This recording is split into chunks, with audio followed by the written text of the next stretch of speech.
তলোয়ার সেদিন নবীজি দিতে পারেন নাই, একটি করে অস্ত্র সেদিন নবীজি দিতে পারেন নাই।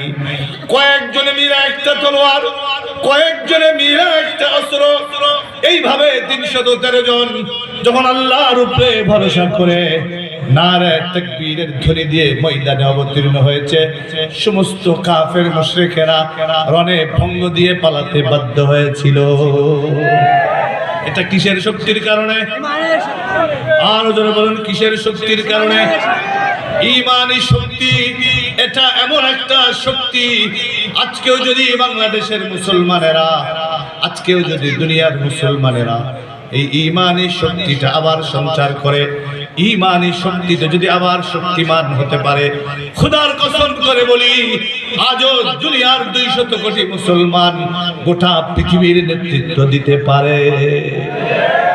কিন্তু আজ মার খাচ্ছে আমার ভাই, মার খাচ্ছে আমার বোন, মার খাচ্ছে আমার ছেলে, মার খাচ্ছে আমার মেয়ে। আরে সে তো কোথায় ফিলিস্তিনে, আমাদের কি কখনো ব্যথাও লাগে না? আজকে যদি আমি জিজ্ঞাসা করি গাজার মুসলমানদের জন্য, ফিলিস্তিনের মুসলমানদের জন্য কয়টা রোজা আপনি রেখেছেন, কয় ওয়াক্ত নামাজের পরে দোয়া করেছেন, কয় রাকাত নফল নামাজ পড়েছেন, কয় টাকা সদকা দিয়েছেন, কয় ফোঁটা চোখের পানি ফেলেছেন, কয়টা রাত আপনি জেগেছেন? সংখ্যা বেশি হবে না কম হবে? বেশি হবে না কম হবে? কারণ মনে করছে আরে মারছে তো ওদেরকে, আমাদের কি হবে? আমার ভাইরা কাফের মুশরিকেরা এমন, এরা আমাদের ভেতরে পরস্পরে লাগিয়ে দেওয়ার চেষ্টা করে। ভাই ভাইয়ে লাগাবে, বন্ধু বন্ধের ভেতরে লাগাবে, মুসলমান মুসলমানের ভেতরে লাগিয়ে দিয়ে আমরা আমাদের অভ্যন্তরীণ গ্যাঞ্জাম নিয়ে থাকবো। ওরা সমূলে একটা দেশ দখল করবে, একটা অঞ্চল দখল করবে। এটাই হলো কাফের মুশরিকদের পদ্ধতি। কিন্তু আমরা বুকার স্বর্গে বসবাস করছি। ও আমার ভাইরা, সুতরাং হারানো শক্তি, সেই ঈমানকে উদ্ধার করতে হবে। রাজি আছেন আপনারা? আল্লাহ কবুল করুন। সকলে বলুন আমিন। আরো জোরে বলুন আমিন। আমি আয়াত পড়েছি, ইউতিল হিকমাতা মাইয়াশা। হিকমত এটা আল্লাহ যাকে চান তাকে দান করেন।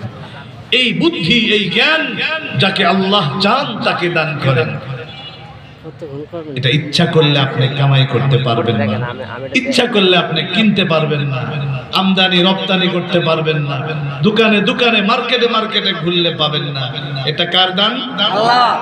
আর যাকে আল্লাহ একবার হিকমত দিয়ে দেয়, وَمَن يُؤْتَ الْحِكْمَةَ فَقَدْ أُوتِيَ خَيْرًا كَثِيرًا। যে ব্যক্তি হিকমত পেয়ে গেল, বুদ্ধি প্রজ্ঞা পেয়ে গেল, আল্লাহ রাব্বুল আলামিনের পক্ষ থেকে এই নিয়ামত পেয়ে গেল, সে অনেক কল্যাণের মালিক হয়ে গেল। কিসের মালিক? অনেক কল্যাণের মালিক হয়ে গেল। কোরআনুল কারীমের ভেতরে একটা সূরা আছে, সূরার নাম সূরা লুকমান। শুনছেন কোনদিন আপনারা? সূরা লুকমান।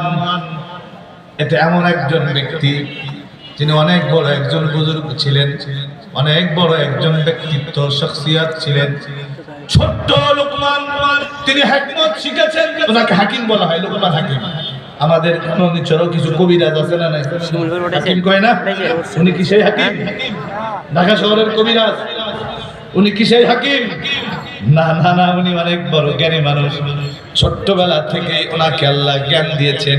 উনি কোনো প্রতিষ্ঠানে পড়ে জ্ঞান নেন নাই, এই হিকমত আল্লাহ রাব্বুল আলামিন তাকে দিয়েছেন।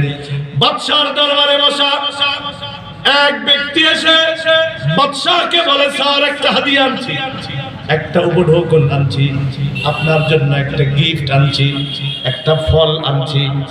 তবে স্যার, আজকের এই ফলটা মিঠা না, মিষ্টি না, এই ফলটা তিতা ফল। কি ফল? তিতা ফল।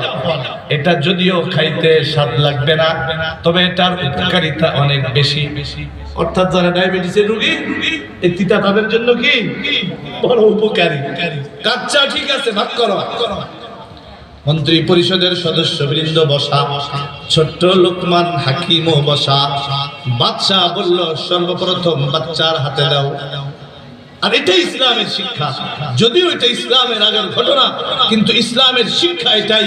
কোন মজলিসে, কোন দরবারে, কোন জায়গার ভেতরে, অনুষ্ঠানে যদি কোনো বাচ্চা থাকে, তো খাবারটা আগে বাচ্চার হাতে দিতে হবে। কার হাতে? বাচ্চার হাতে। কেন?